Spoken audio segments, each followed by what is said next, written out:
Bayangkan sebuah dunia di mana tak ada lapar, tak ada takut, tak ada lelah. Tempat di mana hidup bukan perjuangan, tapi pesta yang tak pernah selesai. Itulah mimpi manusia sejak peradaban lahir. Tapi, apa jadinya kalau mimpi itu jadi nyata? Apakah dunia akan berubah menjadi surga? Atau justru, saat manusia merasa tak kekurangan apapun, kita kehilangan alasan untuk hidup? Inilah kisah nyata tentang surga buatan, sebuah eksperimen ilmiah yang mengguncang batas etika dan menyentuh wilayah yang seharusnya hanya dimiliki Tuhan. Tahun 1954,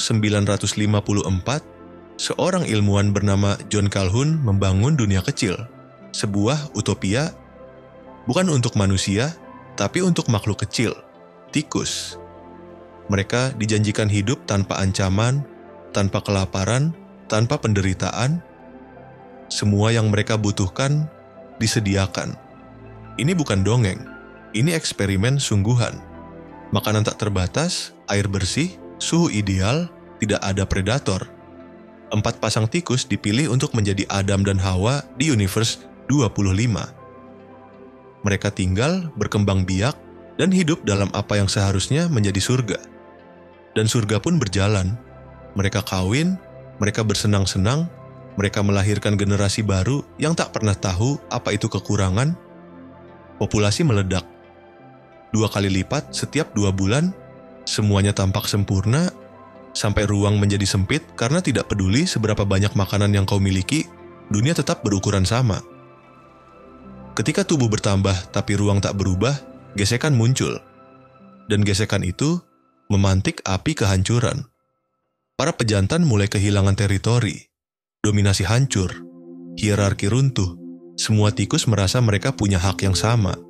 Tapi saat semua merasa berkuasa, tak ada yang benar-benar memimpin, maka muncul kekacauan. Tikus-tikus kuat membentuk kelompok, yang lemah terpinggirkan, yang tak cantik dilecehkan. Ini bukan lagi tentang bertahan hidup, ini tentang menguasai ruang. Dan saat aturan runtuh, kekerasan jadi mata uang sosial. Tikus menyerang tanpa sebab. Para betina tak lagi dilindungi. Dan ketika naluri menjadi liar, tak ada tempat aman. Bahkan bagi anak-anak mereka sendiri.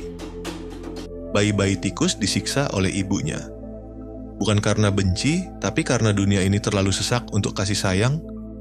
Generasi baru tumbuh dalam trauma, atau bahkan tak tumbuh sama sekali. Dan betina-betina mulai memilih untuk sendiri. Mereka naik ke sudut tertinggi gedung kecil itu, menyendiri, menolak kawin, menolak kawanan. Dan dari rahim ketidakpedulian, lahirlah generasi jantan yang lembut, yang tak agresif, yang tak lagi tertarik pada dominasi. Mereka hanya eksis. Tapi kebosanan adalah racun. Ketika hidup terlalu mudah, tubuh mencari hiburan, seks menjadi pelarian. Tak peduli siapa pasangannya, tak peduli ada makna atau tidak. Bahkan, mayat pun tak lepas dari rasa penasaran mereka, dan akhirnya, kanibalisme pun lahir. Bayangkan itu, tikus-tikus yang punya makanan tak terbatas, memilih memakan bayinya sendiri. Bukan karena lapar, tapi karena mereka tak tahu lagi harus apa. Populasi turun, tapi kekacauan tak mereda. Ini bukan tentang kelangsungan hidup, ini tentang kehampaan. Hari ke-560, eksperimen nyaris selesai. Bukan karena bahan habis, tapi karena kehidupan padam. Satu demi satu, tikus mati. Tidak ada yang tersisa, hanya sunyi. Dan ruang yang dulu disebut surga, menjadi kuburan massal. Calhoun mengulang eksperimen ini hingga 25 kali. Dan setiap kali, kesimpulannya serupa. Utopia yang tampak sempurna, justru berakhir dengan kehampaan. Bukan karena bencana dari luar, tapi karena para penghuninya tak mampu menjaga keseimbangan yang mereka miliki. Maka pertanyaannya, apakah manusia benar-benar ingin surga? Atau justru, perjuanganlah yang memberi makna hidup? Kalau semua diberikan, apa yang akan kita kejar? Universe 25 bukan tentang tikus, ini tentang kita, manusia.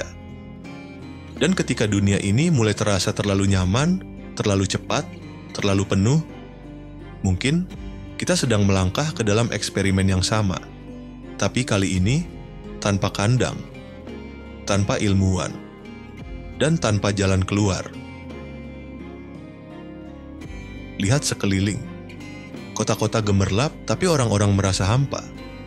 Media sosial penuh interaksi, tapi kesepian jadi epidemi. Kita hidup lebih nyaman dari raja manapun di masa lalu, tapi depresi dan kecemasan melonjak tak terbendung. Karena ternyata, ketika kebutuhan dasar terpenuhi, manusia tak otomatis bahagia. Kita butuh makna, butuh peran, butuh rasa bahwa kita dibutuhkan. Dan saat semuanya diberikan tanpa usaha, identitas kita perlahan menghilang. Seperti tikus-tikus itu, yang tumbuh tanpa perjuangan, yang tak tahu arti kehilangan, yang tak pernah kenal lapar, tapi mati dalam kebosanan. Mereka tak punah karena kekurangan, mereka punah karena terlalu cukup. Kita sedang menciptakan dunia yang sama, dunia di mana manusia makin terisolasi. Kerja diganti mesin, cinta diganti algoritma, hiburan instan, seks sekali klik, dan kita menyebut ini kemajuan. Tapi siapa yang bertahan? Siapa yang tetap waras? Siapa yang masih tahu cara mencintai, memberi, berkorban? Karena kalau semuanya instan, apa gunanya kita hidup? Dalam universe 25 tidak ada pemimpin, tidak ada agama, tidak ada kerja, tidak ada perjuangan, tidak ada keluarga, tidak ada moral, hanya tubuh yang bergerak tanpa arah.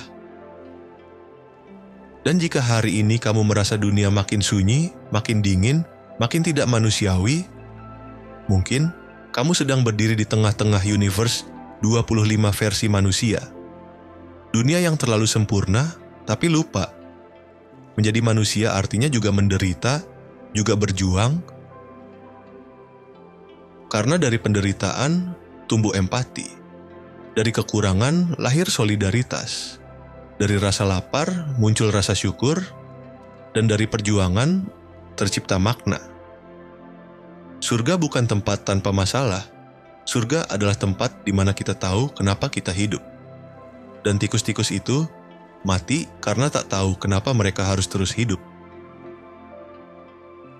Jadi sebelum kita terlalu jauh membangun dunia tanpa tantangan, tanpa kesulitan, tanpa batas, tanyakan pada diri kita sendiri, apakah itu surga atau hanya neraka dengan pencahayaan yang lebih baik? Ikuti channel ini jika kamu ingin terus menjelajahi kisah-kisah yang sering luput dari perhatian. Dan jangan ragu membagikan video ini, siapa tahu percakapan kecil bisa mencegah kesalahan besar.